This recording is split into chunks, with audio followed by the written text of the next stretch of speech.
ಇನ್ನೊಬ್ಬರಿಗೆ ಯಾವತ್ತೂ ಬುದ್ಧಿವಾದ ಹೇಳುವ ಪ್ರಯತ್ನ ಮಾಡಬಾರದು. ಯಾಕಂದ್ರೆ ಅವರ ಬದುಕಲ್ಲಿ ಅವರೇ ಬುದ್ಧಿವಂತರಾಗಿರ್ತಾರೆ. ಬುದ್ಧಿ ಹೇಳಿ ಪೆದ್ದನಾಗುವುದಕ್ಕಿಂತ ಸುಮ್ಮನಿದ್ದು ಬುದ್ಧನಾಗುವುದೊಳ್ಳೆಯದು. ಸ್ನೇಹವೇ ಆಗಿರಲಿ, ಪ್ರೀತಿನೇ ಆಗಿರಲಿ, ಅವರಿಗೆ ಬೇಕಾದವರು ಅವರ ಜೊತೆ ಇದ್ದಾಗ ನಮ್ಮನ್ನು ಕಡೆಗಣಿಸೋ ಸಹಜ. ಕೆಲವು ಬದಲಾವಣೆಗಳು ನಮ್ಮನ್ನು ಬದಲಿಸ್ತವೆ. ನೋವುಗಳ ನಡುವೆ ನಗುವುದೇ ಜೀವನ.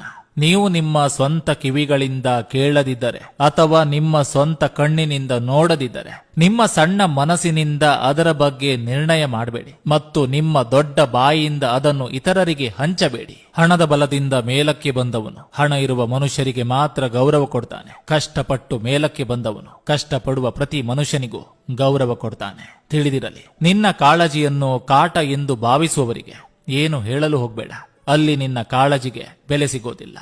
ಮೇಲ್ನೋಟಕ್ಕಷ್ಟೇ ಸಂಬಂಧಗಳು, ಸ್ವಲ್ಪ ಒಳಹೊಕ್ಕು ನೋಡಿದಾಗಲೇ ಎಲ್ಲರ ಅಸಲಿ ಮುಖಗಳು ತಿಳಿಯುವುದು. ಪ್ರತಿ ಸಮಸ್ಯೆಗೆ 3 ಪರಿಹಾರಗಳಿವೆ. ಸ್ವೀಕರಿಸಿ, ಬದಲಿಸಿ ಅಥವಾ ಅದನ್ನ ಬಿಟ್ಟು ಬಿಡಿ. ಜನ ಎಷ್ಟು ಬದಲಾಗ್ತಿದ್ದಾರೆ ಅಂದ್ರೆ, ನೀನಿಲ್ಲ ಅಂದ್ರೆ ನಾನಿಲ್ಲ ಅಂತ ಹೇಳಿದವರು ನಿನಗ್ ಬೇಕಿದ್ರೆ ಇರು, ಇಲ್ಲ ಅಂದ್ರೆ ಬಿಟ್ಬಿಡು ಅನ್ನುವಷ್ಟು ಬದಲಾಗ್ತಾರೆ ಅಂತ ಗೊತ್ತಿರ್ಲಿಲ್ಲ. ಮನಸ್ಸಿಗೆ ಶಾಂತಿ ಬೇಕೆಂದರೆ ಎಲ್ಲವನ್ನೂ ತಿಳಿದುಕೊಳ್ಳಬೇಕೆಂಬ ಹಠ ಬಿಟ್ಟು ಬಿಡಿ. ಹೆಚ್ಚು ಕೆದಕಿದಷ್ಟು ಹೆಚ್ಚು ಅಶಾಂತಿ. ಬಯಸಿದ್ದು ಸಿಗಲ್ಲ, ಸಿಕ್ಕಿದ್ದು ಇಷ್ಟ ಆಗಲ್ಲ, ಇಷ್ಟ ಆಗಿದ್ದು ಜೊತೆಗಿರಲ್ಲ, ಜೊತೆಗಿರೋದು ಖುಷಿ ಕೊಡಲ್ಲ, ಖುಷಿ ಕೊಡೋದು